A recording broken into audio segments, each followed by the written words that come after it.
एक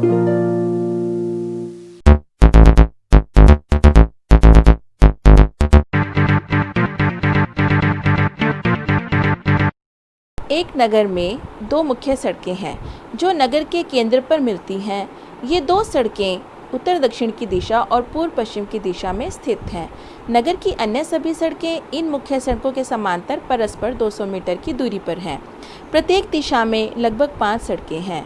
1 centimetre is equal to 200 metre का पैमाना लेकर अपनी नोटबुक में नगर का एक मॉडल बनाइए और सड़कों को एकल रेखाओं से निरूपित कीजिए। नमस्ते बच्चों, a very good morning to all of you. इस सम को पढ़ने के बाद हमें यह समझ में आता है कि एक नगर की बात की जा रही है जिसमें दो मुख्य सड़कें हैं जो नगर के केंद्र पर मिलती हैं। ये दो सड़कें उत्तर दक्षिण की दिशा और पूर्व पश्चिम की दिशा में हैं। तो इसके लिए सबसे पहले हमें दिशाओं का ज्ञान होना ज़रूरी है।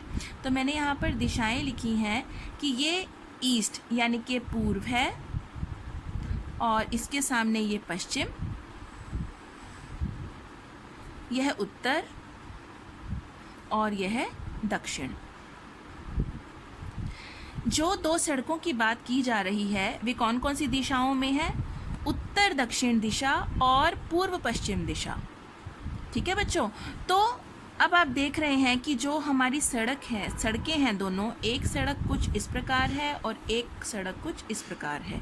जो ये है ये नॉर्थ और साउथ साइड है और ये दिशा है और ये पूर्व पश्चिम दिशा है। ठीक है बच्चों, तो हम मान लेते हैं कि ये दो सड़कें हैं, दो किसी नगर की दो मुख्य सड़कें हैं।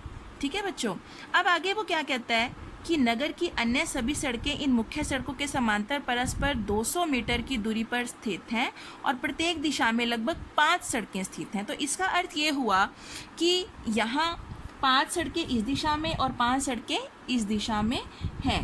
तो अब हम ये आपको मैं रफ बनाकर दिखा रही हूँ कि कुछ इस प्रकार सड़कें 5 जो कि नॉर्थ साउथ डायरेक्शन में है यानी कि उत्तर दक्षिण दिशा में,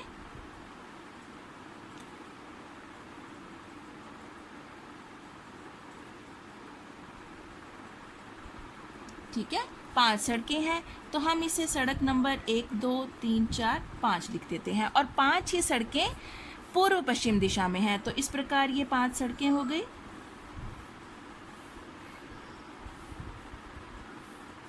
ठीक है, तो हम इनका भी नाम लिख देते हैं, सड़क 1, 2, 3, 4 और सड़क नंबर 5। ठीक है बच्चों, और उन्होंने ये बताया है कि हर एक जो सड़क है वो एक दूसरे से 200 मीटर की दूरी पर स्थित है।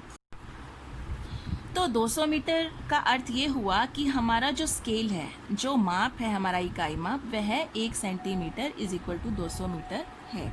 तो अब हमने जो अपनी नोटबुक में इसे बनाना है तो उसके लिए हमने इस इकाई का यूज़ करना है। ठीक है, तो 1 सेंटीमीटर हम मापेंगे, हम मान लेंगे कि 1 सेंटीमीटर जो है वो 200 मीटर के बराबर है।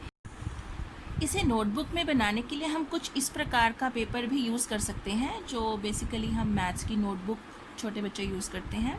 इसमें पहले से ही बॉक्सेस बने हुए हैं 1-1 सेंटीमीटर के, तो इस पर आपको बनाना थोड़ा इजी हो जाएगा। तो हमें दिया है कि हर एक गली 200 मीटर की दूरी पर स्थित है। तो जब हमें इसे कॉपी में बनाना है अपनी नोटबुक में, तो हमने ये मानकर चलना है कि 1 सेंटीमीटर बराबर 200 मीटर है। ठीक है, तो इसे हम इकाई माप या स्केल भी कहते हैं। ठीक है बच्चों, तो अब आप देखिए, तो हमें सबसे पहले दिया गया है कि उत्तर दक्षिण दिशा की दूसरी सड़क और पूर्व पश्चिम दिशा की 5वीं सड़क जिस पॉइंट पर क्रॉस करते हैं, तो आइए हम पता लगाते हैं कि यह दूसरी गली है उत्तर दक्षिण दिशा और यह है पूर्व पश्चिम दिशा। तो इस पॉइंट पर ये दोनों जो हैं सड़कें ये क्रॉस करती हैं, तो इसका जो पॉइंट का नाम है वह 2 और 5 होता है। ठीक है बच्चों, तो अब उन्होंने हमसे यह क्वेश्चन पूछा गया है कि आपने बताना है कि पॉइंट 4 और 3 पर कितनी बार सड़कें क्रॉस कर रही हैं। 4 और 3 का अर्थ ये हुआ कि उत्तर दक्षिण दिशा की सड़क नंबर 4 और पूर्व पश्चिम दिशा की सड़क नंबर 3 ये कितनी बार आपस में मिलती हैं। तो चलिए हम देखते हैं जो उत्तर दक्षिण दिशा है उसकी 4th सड़क और जो पूर्व पश्चिम दिशा है उसकी 3rd सड़क मिलकर कहाँ पर क्रॉस करती हैं, इस पॉइंट पर ये क्रॉस करती हैं। तो ये जो पॉइंट है यह पॉइंट है 4 और 3, जो कि एक ही पॉइंट है। ठीक है, तो एक ही पॉइंट है यह जिस पॉइंट पर एक ही बार ये दोनों सड़कें आपस में क्रॉस करती हैं। इसके बाद पूछा गया है कि पॉइंट 3 और 4 ये कितने बार क्रॉस करेंगी। तो यानी कि उत्तर दक्षिण दिशा की सड़क नंबर 3 और पूर्व पश्चिम दिशा की सड़क नंबर 4। तो चलिए, उत्तर दक्षिण दिशा की सड़क नंबर 3 चलते हुए पूर्व पश्चिम दिशा की सड़क नंबर 4 को जहाँ क्रॉस करती है वह पॉइंट है यह, और इस पॉइंट का नाम है 3 और 4। तो यह भी एक ही बार दोनों सड़कें क्रॉस करती हैं।